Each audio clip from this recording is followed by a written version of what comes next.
भगवान कृष्ण का अवतार क्यों हुआ आगे बताया जाएगा, लीलाएं क्या की वो भी आगे बताई जाएंगी। भगवान के और 24 अवतार होते हैं और उन्हें 24 अवतारों की कथा महर्षि व्यास ने रचना की और भागवत जी के रूप में उसको प्रस्तुत किया, अपने सुयोग्य पुत्र सुखदेव जी महाराज को पढ़ाया। सूत जी कहते हैं जब वो सुखदेव जी को पढ़ा रहे थे तब मैं भी महाराज, हाँ, सुखदेव जी जब राजा परीक्षित को सुना रहे थे तब मैं भी सुन रहा था। कहाँ? सुखताल में, गंगा किनारे। शौनक जी ने प्रश्न कर दिया, महाराज सुखदेव जी तो महाराज ज्यादा देर कहीं रुकते ही नहीं थे। क्यों नहीं रुकते थे? बोले एक जगह ज्यादा रहेंगे, एक आदमी की ज्यादा सेवा लेंगे। महात्माओं का, पुराने महात्माओं का नियम था कहीं ममता ना हो जाए। हाँ, महात्माओं का हृदय शुद्ध होता है। आप लोग तो पक्के हैं, कितना भी एक जगह रहें, कितना भी खाएं, लेकिन महाराज ज्यादा किसी के प्रति ममता नहीं होती है। महात्माओं का हृदय सीधा साधा सरल, जो ज्यादा सेवा करे, ज्यादा खिलावे पिलाओ, उसके प्रति थोड़ा ममता हो जाती है। इसलिए महात्मा एक जगह ज्यादा नहीं रहते, चलते फिरते रहते। हाँ, बहता पानी और रमता जोगी, बोले शुद्ध रहता है। एक जगह पानी को रोक दिया जाए और महात्मा एक दिन ज्यादा रह जाए एक जगह तो कुछ ना कुछ गड़बड़ होगा ही। नहीं होगा तो लोग सोचेंगे कुछ ना कुछ गड़बड़ है। बोले सुखदेव जी महाराज तो ज्यादा रहते नहीं थे एक जगह, वो 7 दिन कैसे रुके? और राजा परीक्षित युवा अवस्था में भागवत कैसे सुना, राज्य वगैरह छोड़ करके? भारी बूढ़े लोग, हाँ, प्राय कहा जाता ना कथा वथा सुनना बूढ़े लोगों का काम। हाँ, जब घर का काम का कोई काम करना रह जाए तो कथा सुनो, ऐसा नहीं। हाँ? राजा परीक्षित युवा अवस्था में भागवत सुना। सुखदेव जी महाराज ने युवा अवस्था में भागवत सुनाया। कैसे सुनाया? बोले द्वापर के समापन का समय था। महर्षि व्यास वेदों का विभाग किए, महाभारत की रचना की, लेकिन संतोष नहीं हुआ। क्यों? जानते थे कलयुग के लोग ये संस्कृत पढ़ेंगे नहीं, संस्कृत ग्रंथ को तो बात छोड़ो, संस्कृत नहीं पढ़ेंगे। आजकल तो हिंदी, हाँ, हिंदी समझना कठिन हो गया है लोगों के लिए। चलो ये तो गुजरात है, हिंदी भाषी क्षेत्रों में बॉम्बे, दिल्ली, कलकत्ता, आजकल के जो एजुकेशन है, आजकल के जो बच्चे हैं ना, वो इंग्लिश बोलेंगे, इंग्लिश समझेंगे, लेकिन हिंदी बोलना समझना उनको नहीं आता है। संस्कृत की तो बात ही छोड़ दो, संस्कृत कोई पढ़ता नहीं, पढ़ाता नहीं। व्यास जी बड़े चिंतित थे कलयुग के लोगों का उद्धार कैसे होगा।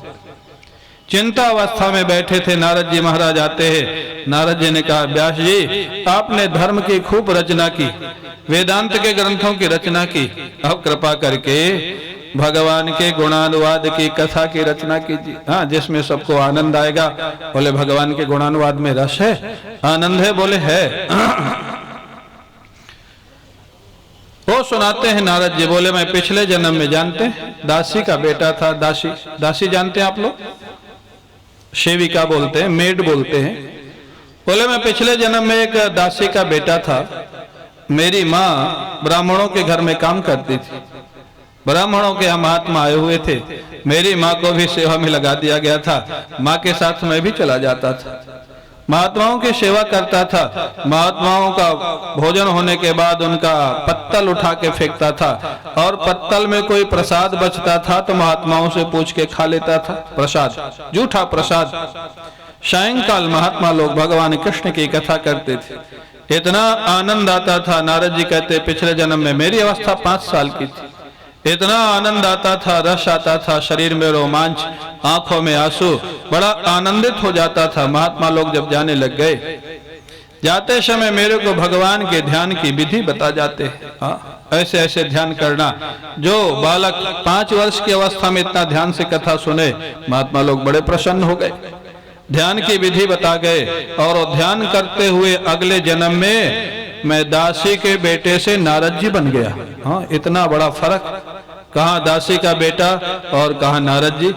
व्यास जी ने कहा तो आपने कैसे ध्यान किया, कैसे साधना की, ये भी बताइए। नारद जी कहते महात्माओं के जाने के बाद मैं रोज माँ से कहता था, माँ अब मेरे को अनुमति दो, जंगल में जाकर के मेरे को भजन करना है।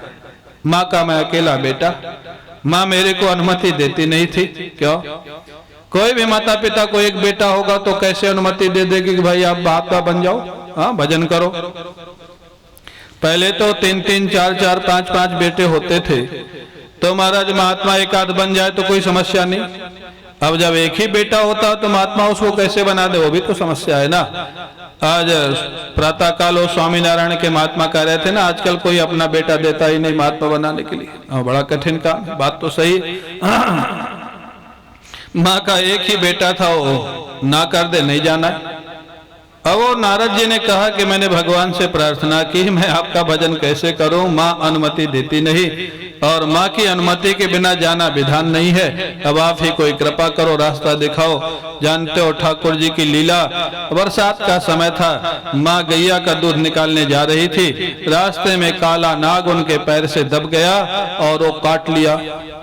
काले नाग के काटने से माँ का महाराज गोविंदाय नमो नमः हो गया, प्राणांत हो गया। माँ का प्राणांत होने से महाराज मेरे को दुख तो हुआ, लेकिन भगवान की कृपा का अनुभव हुआ।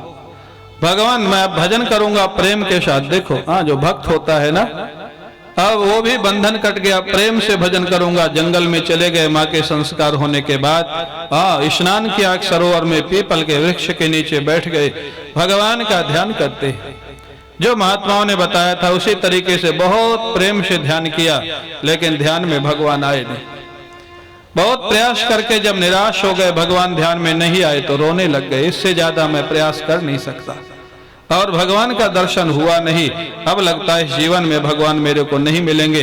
अत्यंत जब रोने लग जाते हैं, अचानक उनके हृदय में शंख चक्र गदा पद्म लिए हुए भगवान प्रकट हो जाते हैं। बोलिए भक्तवत्सल भगवान की जय, भक्तवत्सल भगवान की जय। भगवान प्रकट हो जाते हैं, बड़ा आनंद आया, लेकिन थोड़ी देर के बाद ही छिप गए। मैंने फिर प्रार्थना की, प्रभु छटपटाने लग गया, और दर्शन दीजिए। भगवान ने आकाशवाणी से कहा दर्शन नहीं होंगे। बोले क्यों?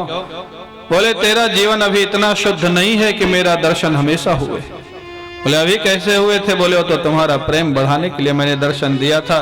बोले अब कब होंगे?